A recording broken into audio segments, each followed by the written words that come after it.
Cuando uno prepara las clases, tanto para la facultad como para esta conversación, siempre sucede algo. Algo que me sucedió es que se rompió la impresora.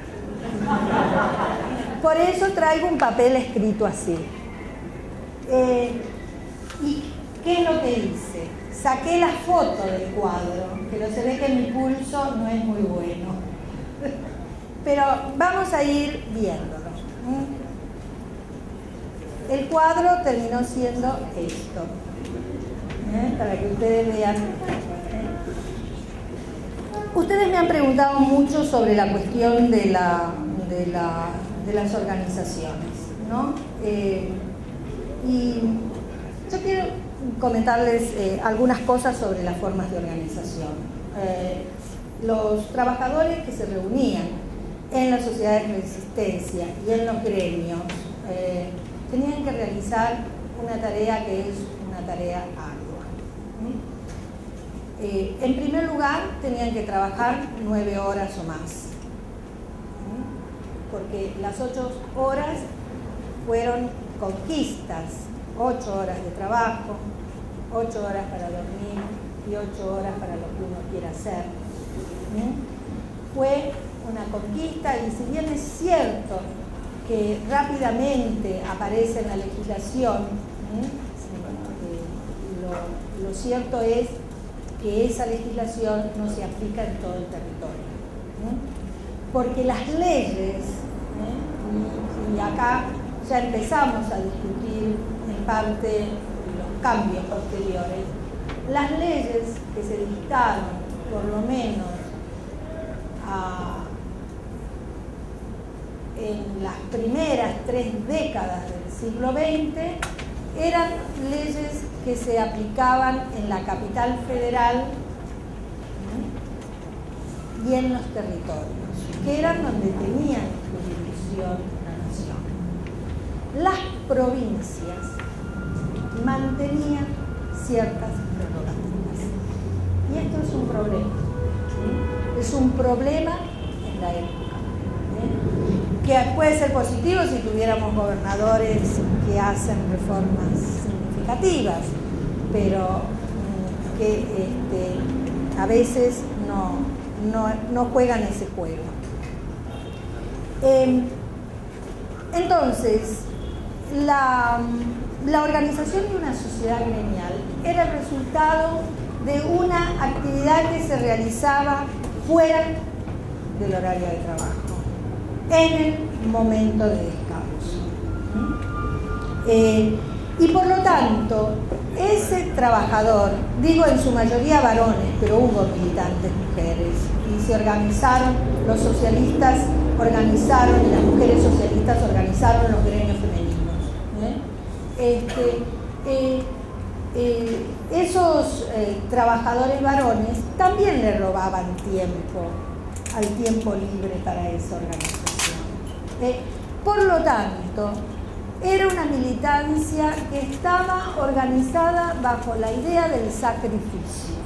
A mí me parece que esto, aunque ustedes no lo crean, es importante, porque esas personas no tenían ninguna compensación por la actividad que realizaban. Compensación quiero decir que les ayudara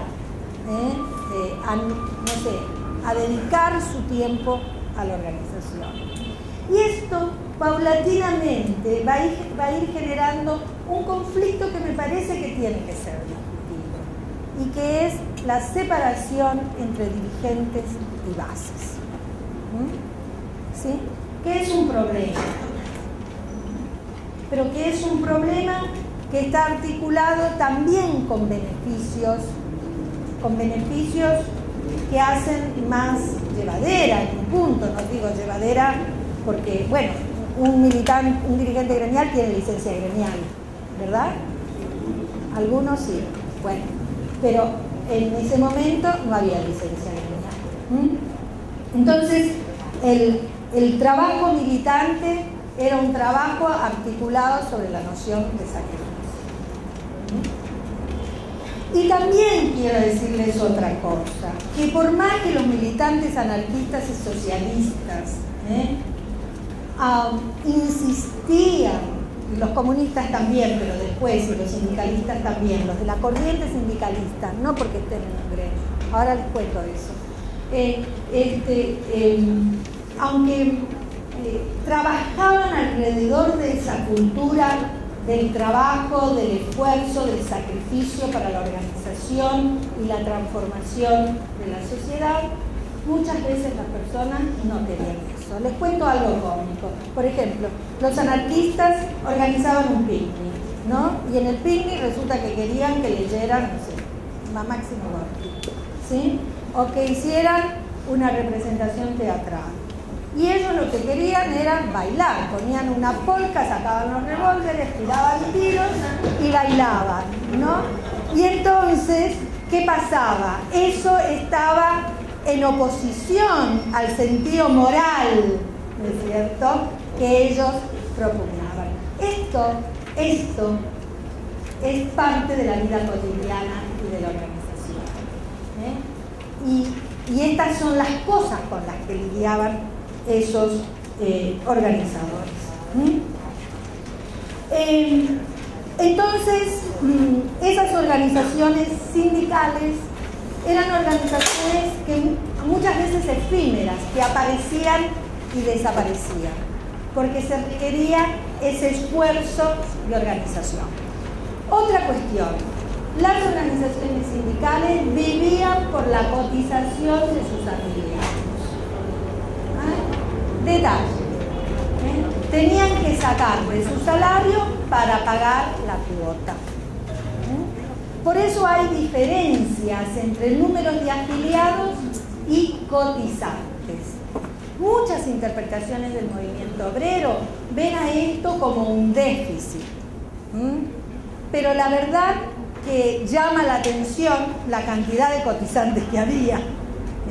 Es decir, que hay personas que están pagando para el sostenimiento de la organización gremial. Eso tiene que ver con la solidaridad, la cooperación y la ayuda mutua. Y eso se construía cotidianamente en los lugares de trabajo. ¿Sí? Ahora bien, un gremio, cada gremio solo tenía poca capacidad, tenía capacidad de negociación dentro de su rama, dentro de su oficio, pero se consideró en la época que la constitución de federaciones y/o centrales obreras iban a llevar a la unificación de los trabajadores y eso iba a mejorar su posición en relación a dos actores, los empresarios y también el Estado. Ahora lo vamos a empezar a introducir al Estado. Entonces, ¿qué pasa con las organizaciones obreras? La primera línea, la de arriba, es la cantidad de federaciones obreras que se formaron entre 1891 y 1896. La Federación de Trabajadores de la Región Argentina está íntimamente relacionada con la difusión de las ideas socialistas en la época. Para 1890, esas ideas estaban presentes a través del grupo de los alemanes, el periódico Borwald, la asociación Borwald y el periódico El Obrero. Y lo que me importa es que en 1800, muy poco tiempo después, se crean otras organizaciones obreras, ahí la competencia anarquismo y socialismo va a ser muy fuerte, pero lo que me importa es que el Partido Socialista y la Federación de Trabajadores relacionada con el partido van a colocar a los trabajadores como actor principal de la acción política y de la transformación social. ¿Sí? Entonces, ese es el cambio al que apuntaba Hilda la semana pasada.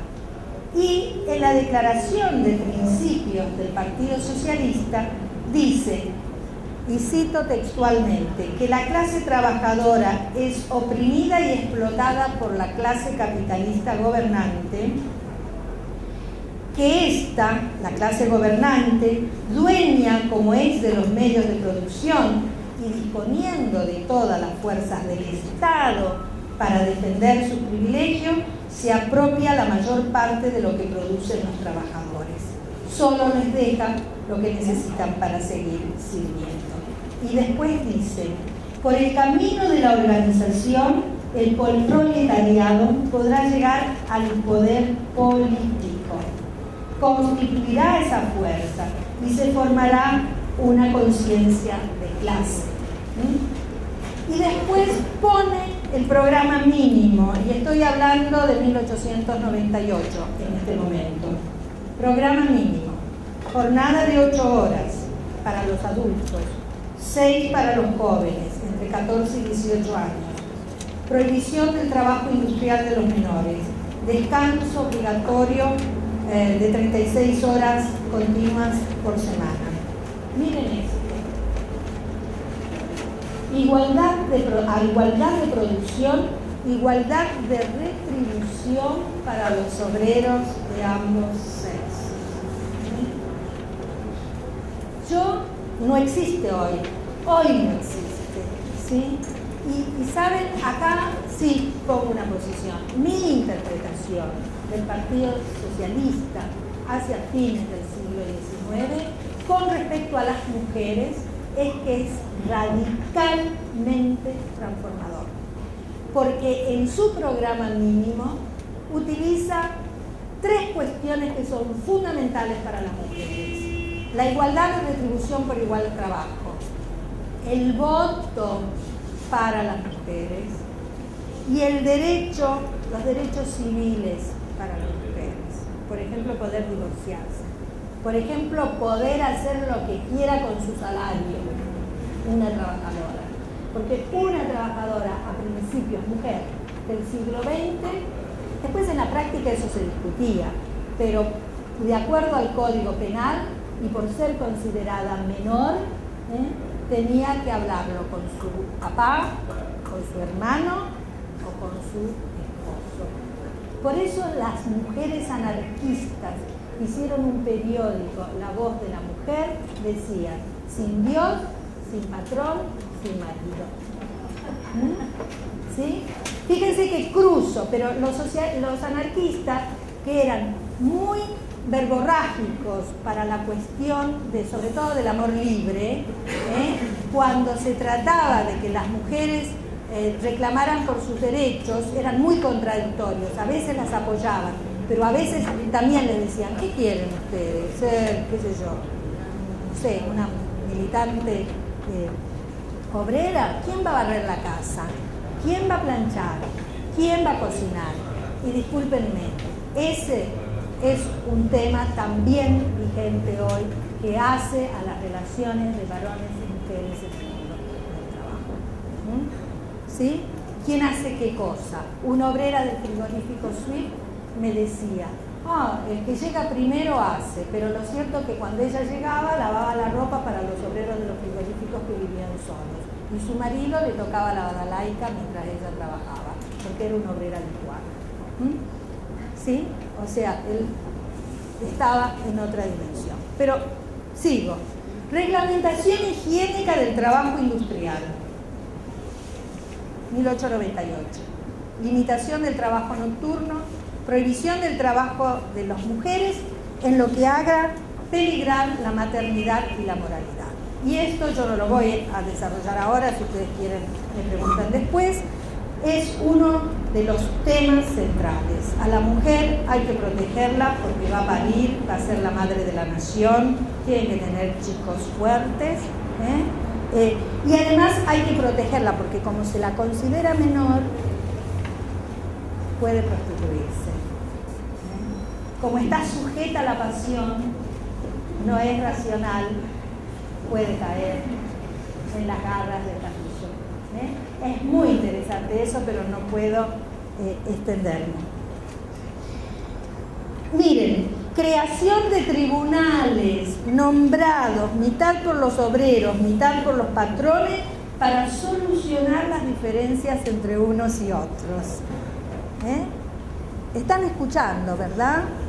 Sí.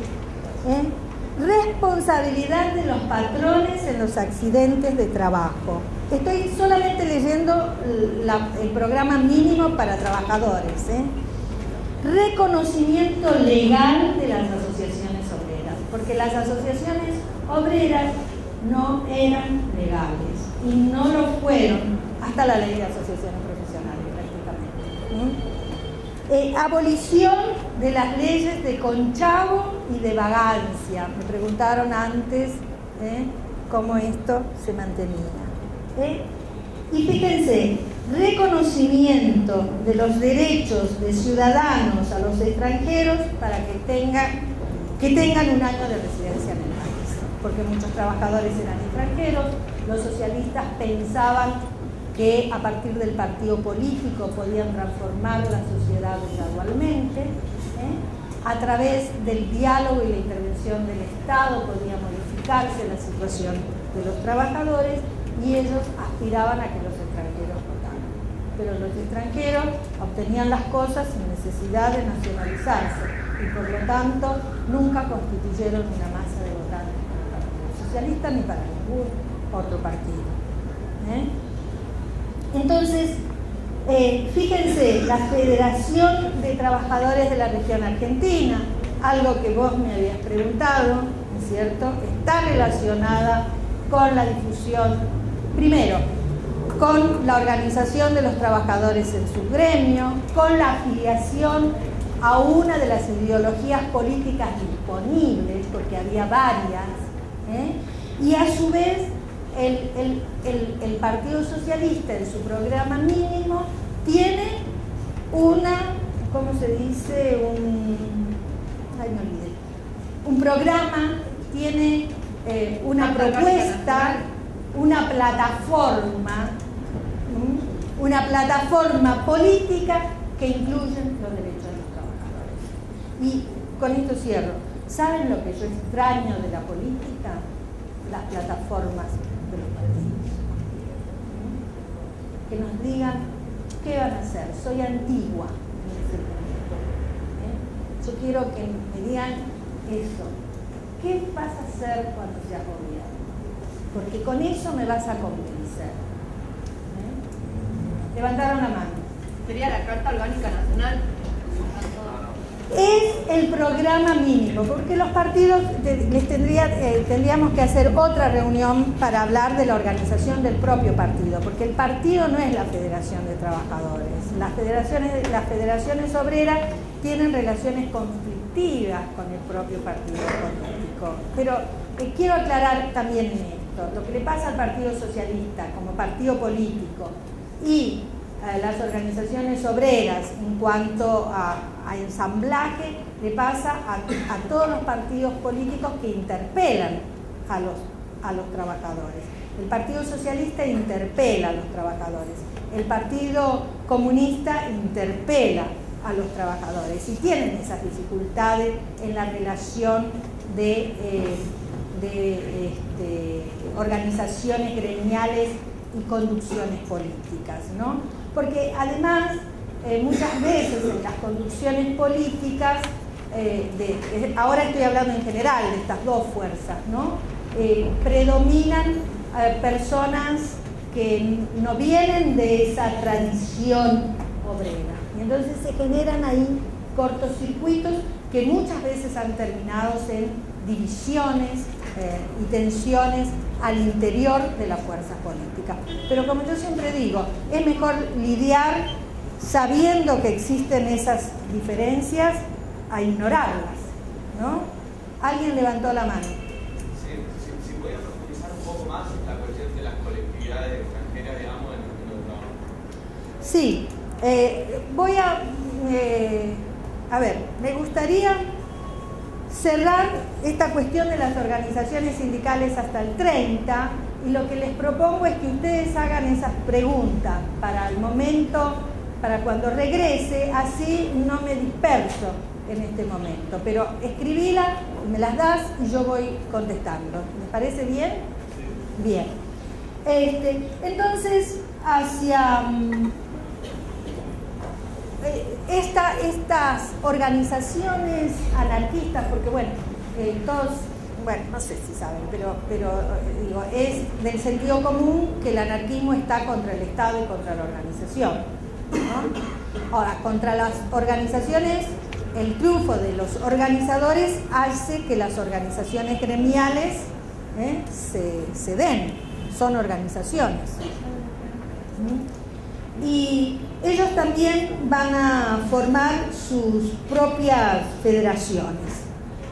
Pero hacia 1901 va a haber un intento de unificación entre anarquistas y socialistas, con la creación de la Federación Obrera Argentina. Por esto que les decía antes, que estamos buscando acciones unitarias.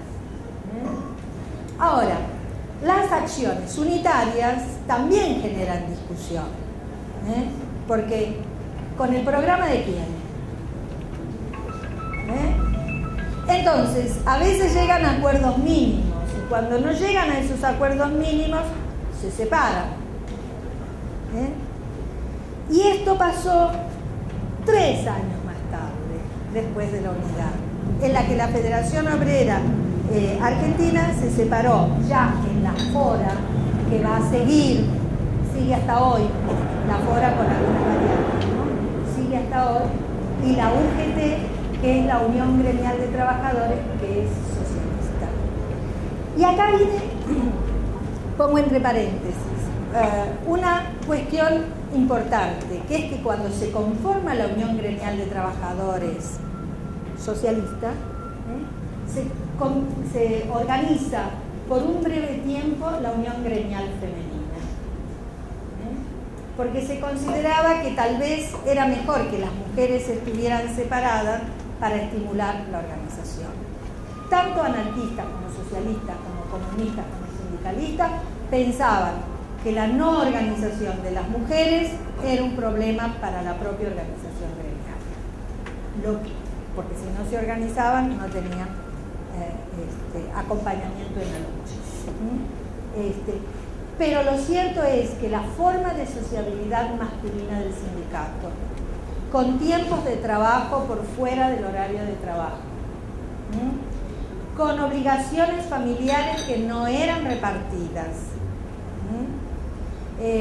con una sociabilidad, diríamos, y no lo digo en un tono despectivo, como de machos, donde había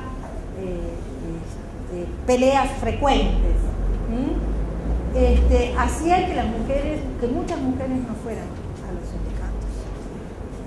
Y entonces eso impulsó esa experiencia de unión gremial femenina, donde estuvieron militantes como Eugenia Cherkov, por ejemplo. Y a partir de acá, me parece que socialistas y anarquistas transitarán caminos separados. Irán por corrientes diferentes. Ahora, ¿cuánto tiempo tengo? Que vos sos mi... No, pero para las 12. Yo tengo hasta las 12:30, o sea que puedo...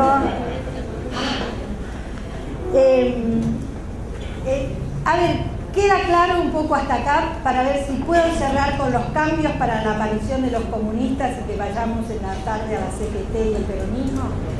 ¿Sí? Allá hay una pregunta. Más o menos, ¿qué peso tenía cada una de a fines del siglo XIX y principios del XX, el anarquismo tenía bastante, ¿cómo le diría? Bastante inserción en el campo de los trabajadores, porque me parece que tenía un lenguaje que nos acercaba más a la idea de proletarios, oprimidos, era un lenguaje que apelaba más al pueblo, en el sentido general, el pueblo, ¿no? Que incluso a la propia identidad de clase. En un punto era como más flexible.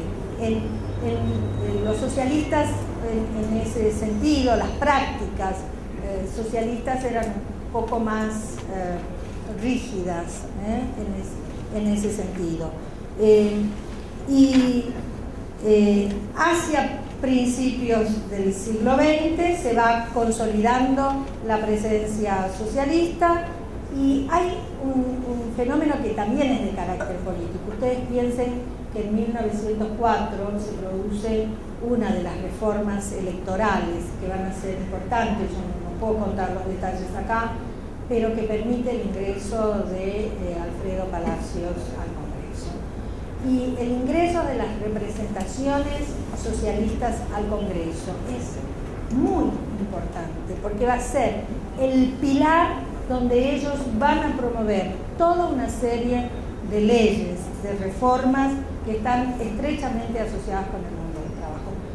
Mi punto de vista, y no estoy haciendo con esto militancia partidaria, estoy hablando como académica, desde mi punto de vista, si uno estudia todas las presentaciones en el Congreso por parte de Palacio, pero también del Valle Iberducea, que fue senador por la capital, ustedes van a encontrar una enorme cantidad de propuestas legislativas que los socialistas, con una escasa representación, llevaron a cabo, negociando incluso con los grupos representativos más conservadores.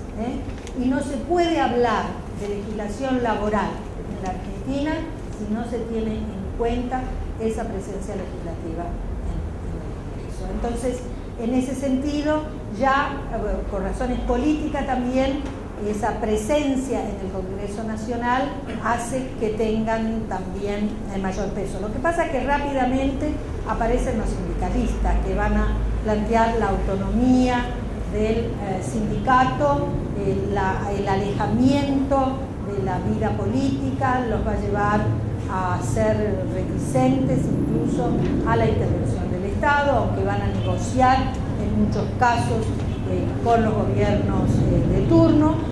Y después de la Revolución Rusa, la aparición del Partido Comunista, que va a empezar a tener peso en numerosos gremios de la industria. Por ejemplo, la industria de la carne tuvo un enorme peso el Partido Comunista. También el partido, en la UOCRA, en lo que sería la Unión de la Construcción.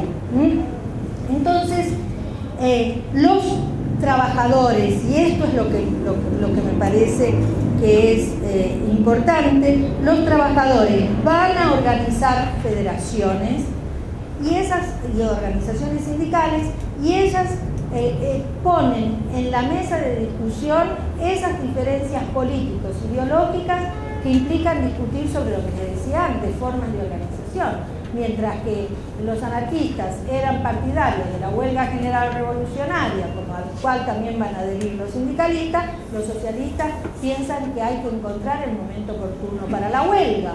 Y esto es una diferencia que va a llevar en algunos momentos a que se generen numerosas tensiones.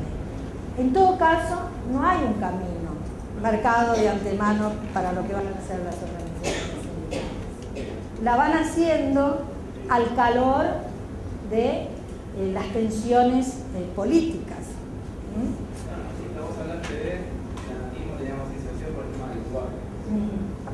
Quería preguntar si la FOA, digamos, no pudo trascender por esto, porque no se puso una unificación del lenguaje del socialismo y del anarquismo, o porque realmente no coordinaba los planes de acción. Tal vez hay una mezcla, ¿no? Hay una mezcla. Es muy difícil decir una cosa u otra, pero lo cierto es que tenés mayor flexibilidad y por otro lado hay unas divisiones respecto a los métodos, ¿no? Y entonces ahí yo no podría decir que uno pesa más que el otro. Pero lo cierto es que después, porque no estoy poniendo en juego algo que va a pasar en 1910, que es la importancia del contexto del centenario para el propio anarquismo. Porque, y ahí pongo el Estado. ¿Qué hace el Estado frente a todo esto que hablé? ¿Qué hace el Estado con las organizaciones gremiales? ¿Qué hace el Estado con las federaciones? ¿Qué hace con las protestas? Entonces, ahí los gobiernos que hoy llamamos conservadores, los gobiernos que pongo entre comillas, ¿no? Porque supongo que ayer deben haber discutido eso de oligárquicos, ¿no? En un principio dicen, bueno, si la sociedad se moderniza, si la sociedad se transforma, si la sociedad progresa, los conflictos laborales forman parte de la transformación de la sociedad. Pero claro, hasta la huelga general de 1902. Porque la huelga general de 1902 paraliza la economía. Y entonces dicen, no, esto no puede ser. Entonces hay que poner límites a las organizaciones que entorpecen la economía. Y se empieza a discutir la ley de residencia, que es la ley de expulsión de extranjeros. ¿Sí? Es la ley por la cual todos los extranjeros que alteran el orden público, y orden público es una palabra vaga, pueden ser expulsados. Y en el contexto del centenario, la ley de defensa social, que es una ley que en realidad se da porque los anarquistas amenazan con aguar la fiesta del centenario. Después no pasa nada de eso, pero lo cierto es que la ley de defensa social implica la deportación, ya no solo de anarquistas, ya no solo de extranjeros. Los militantes argentinos también van a sufrir la represión, porque ¿a dónde los van a mandar? Por supuesto no lo pueden deportar a Italia. ¿A dónde? A Ushuaia. Los mandan a Ushuaia, los mandan lo más lejos posible. Y la otra cosa, la clausura de periódicos, la embestida contra las organizaciones gremiales, y todo eso debilita el movimiento obrero y debilita el movimiento anarquista. Y el movimiento anarquista en la década del 20 es un movimiento también fragmentado, debilitado, porque la dictadura del 30, digamos, de los años 30 va a afectar al movimiento obrero, va a afectar a los anarquistas y también a los socialistas, pero los anarquistas van a ser mandados permanentemente al extranjero. ¿Alguien había levantado la mano? Sí.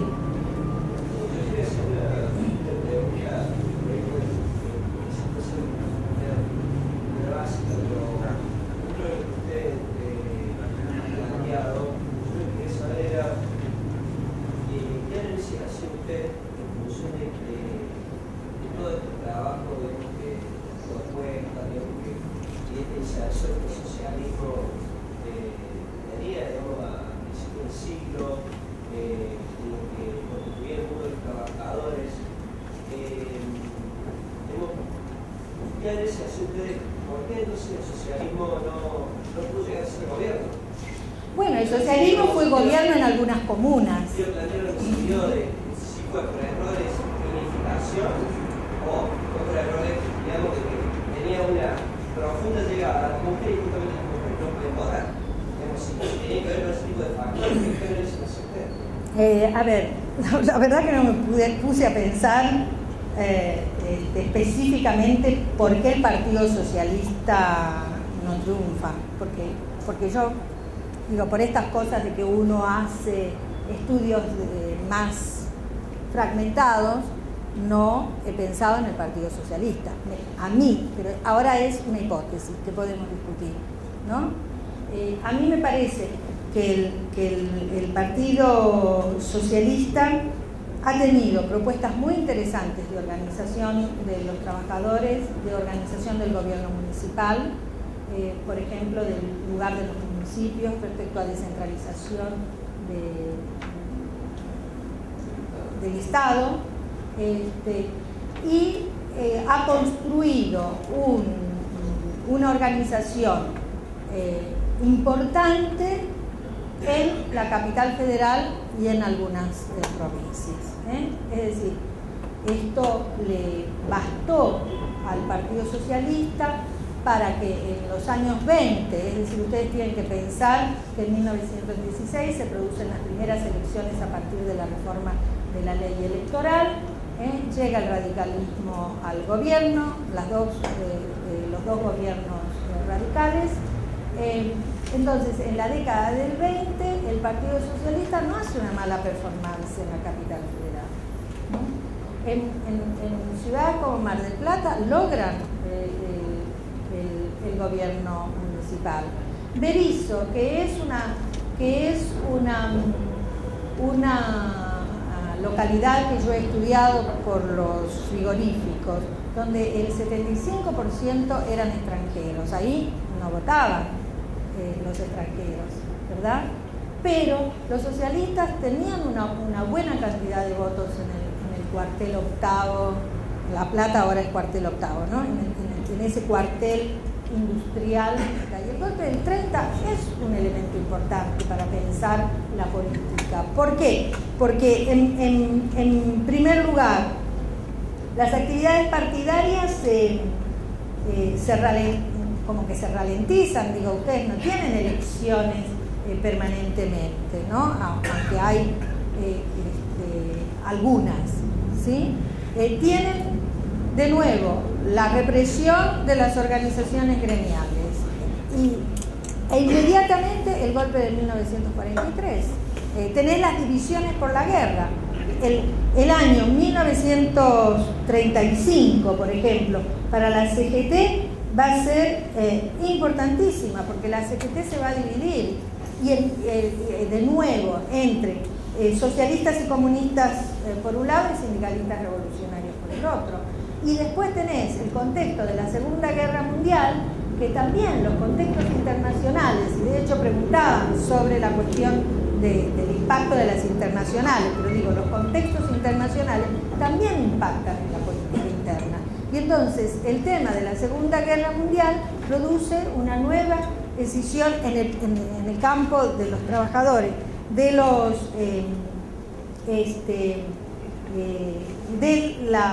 CGT. Y no estoy, estoy tratando de buscar argumentos para justificar, estoy explicando, estoy tratando de darles a ustedes los datos de un proceso complejo, porque el golpe de 1943 tiene a la CGT dividida y llega Perón a la Secretaría de Trabajo y Previsión, al DNT primero y a la Secretaría de Trabajo y Previsión, y una política de organización de trabajadores en oposición a los sindicatos socialistas y anarquistas, y eso genera ¿cómo les puedo decir? Un hecatombe, y un contexto político en el que están pidiendo el respeto por la Constitución y las elecciones libres. Entonces, y ahí el Partido Socialista se engloba con todos los partidos que van a ser la oposición a Perón. Y yo tengo una figura, Perón arrebata, las banderas. Y esto es lo que yo les quería mostrar también bueno, esto vengo después, más tarde. Quería mostrarles el cuadrito. En 1945 la CGT se unifica ya con una enorme cantidad de gremios que van a adherir a Perón. Y en 1950 la CGT se incorpora como tercera rama al Partido Justicialista. Entonces, díganme ustedes cómo se puede trabajar eso. Y con el golpe militar, la voz del Partido Justicialista, luego de la proscripción del peronismo, es la CGT. Entonces ahí hay un nudo que supongo para los socialistas de la época les resulta muy difícil resolver, y también se sienten atraídos por Perón. Dickmann, por ejemplo, apoya al gobierno. Entonces, a ver, un partido que apela a los trabajadores, ¿sí?, pero que las banderas de esa organización han sido tomadas por un líder militar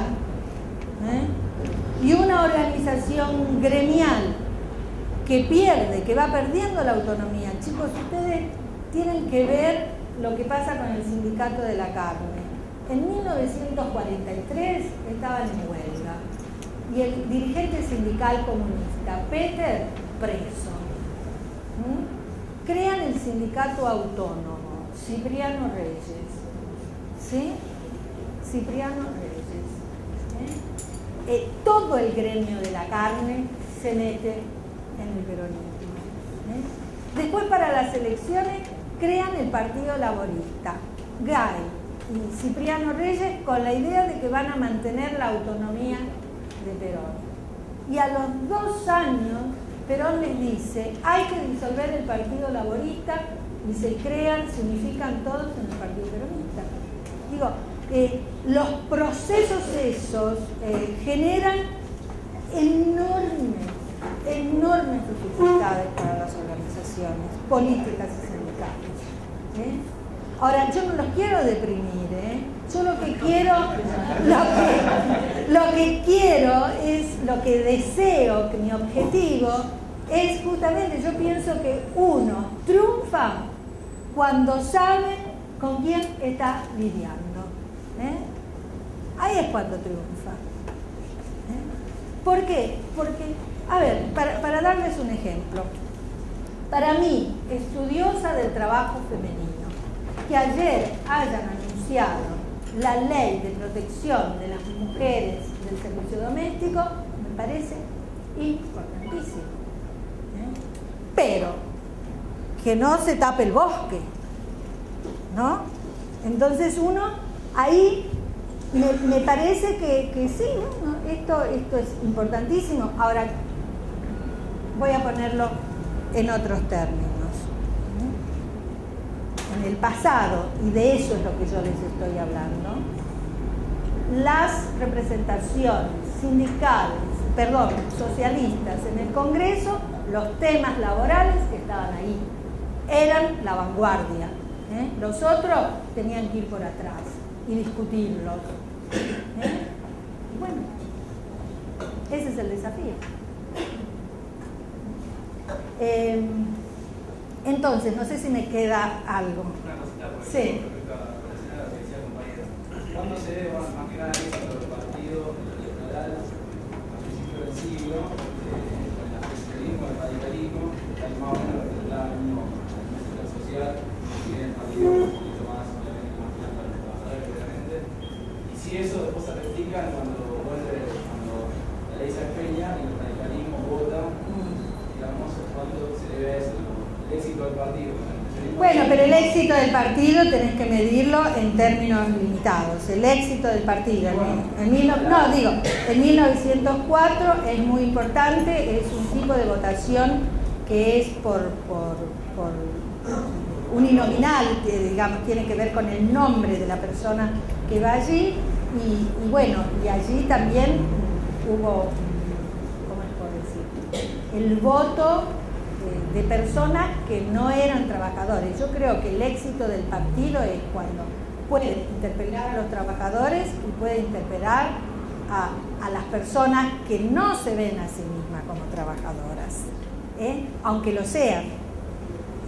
Es decir, cuando puede tener un discurso un poco más amplio. Cuando, a ver, hagan una encuesta entre ustedes. ¿Cuántos de ustedes se definirían como de la clase trabajadora?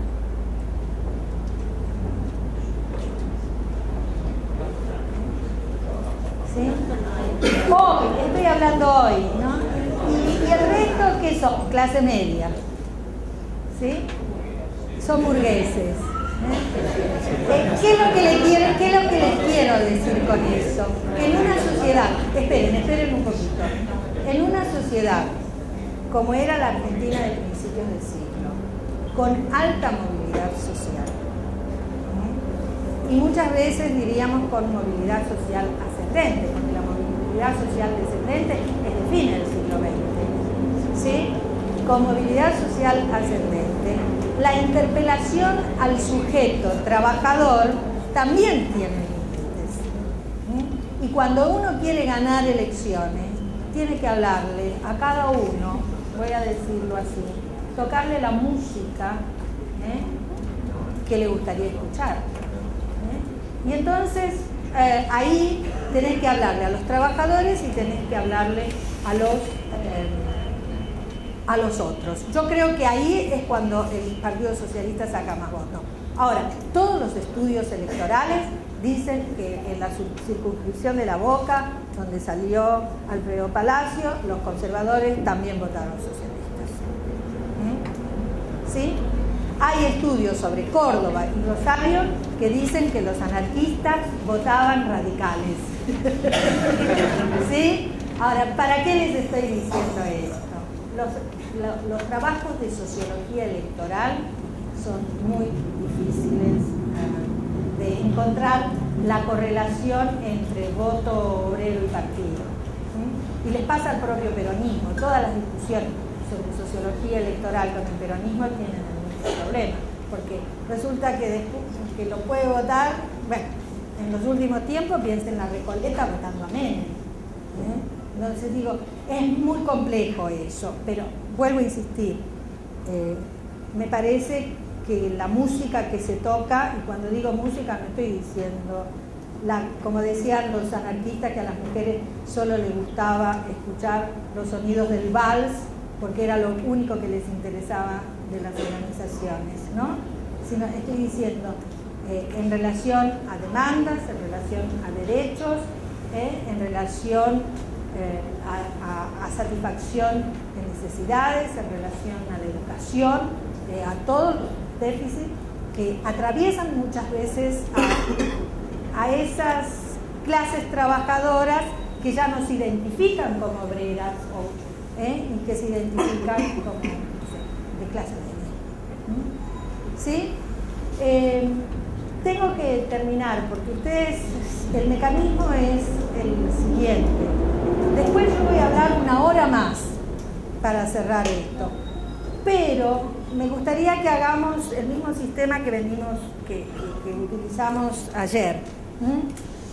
Esto es que ustedes se reúnan entre 13, por eso estoy terminando puntual, 12:30, entre 13:30 y 14, ustedes se reúnan, formulen, discutan preguntitas. Bueno, vengan con las inquietudes, las que pueda responder, responderé, las que no sé, no sé. Después, la última hora, trabajamos sobre el peronismo, que me parece que por ahí quieren llegar ustedes. ¿Sí? Bueno, entonces quedamos así. 13:30 se reúnen ustedes y a las 14